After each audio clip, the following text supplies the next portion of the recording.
Welcome everyone to this channel, and let's dive straight into the next tips for animators. Number 12, offsetting. To make offsetting work, you must simply delay, separating parts of the character's body during a particular motion. If, for example, your character is lifting both hands to the sky, make sure the left arm is 2 or 4 frames later than the right arm, and settling later as well. This reproduces the imprecise nature of organic movement. Only the most rigid of characters should be moving their limbs as exactly at the same time. Additionally, if you're working on a limited show, a la SpongeBob, a nice way to make the animation look more is to settle the body first and have a limb or piece of clothing finish slightly later.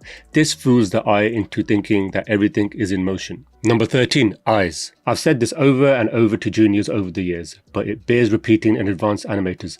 Get the eyes right and you've done most of the work.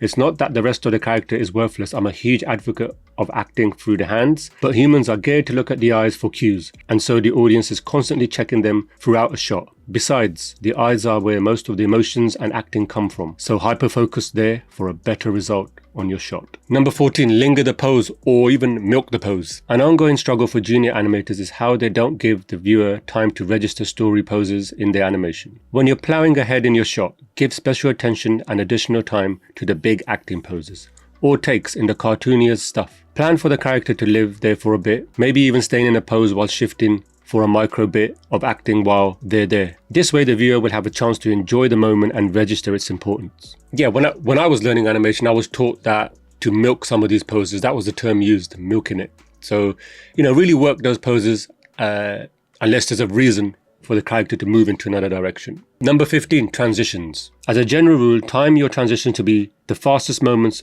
of an action. I used to do the opposite for years, thinking that as the character begins a big movement, the squash has to be slower to show weight. It happens, of course, with big oafs that have trouble moving, but most of the time the transition should be snappy for lively animation. You have a head turn, just a smidge faster in the middle, you have a zippy, crazy chase. Even faster in the middle, it'll add a bit of comedy of your shot, or make that take all the more exaggerated. Number 16, variety. A great way to keep a shot interesting is not to resort to the same motions over and over. If you've done a wild antic, your next move might not have an antic at all. Or if you lean into an overshoot for a line of dialogue, have your next line contain a slow compression. It keeps the eye riveted if your character isn't stuck in the same routine. The same goes for your timing. If your timing is even, switch to erratic or zippy when it makes sense to do so. The keys in your timeline should always look varied. Variety can even find itself in poses, angles of the head and body, and expressions. Your drawings have to show entertainment through dexterous change. It's what keeps your viewer watching. This is so true. I was told to think of timing as jazz. Jazz, when jazz artists do their first take, it's all improvise. So instead of going bum,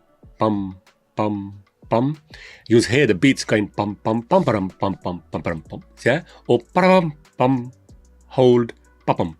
So it's a bit more interesting to the eye and the audience, rather than being boring on all fours or all twos. So you want to stagger the timeline as well. Number 17, hitting the beat. Set your lip sync, impact, or musical content 2 frames earlier than where the audio track cues lands. Almost at no point is hitting the beat exactly on frame going to be better. I've heard various reasons for this mysterious offset over the years, but whatever the cause, it's just something you have to do if you want to hit the beat. Take it from a guy who spent most of his early career animating hyperactive commercials set to Spanish dialogue while not actually understanding the language. Okay guys, so that's 5 of the principles. We will carry on this series.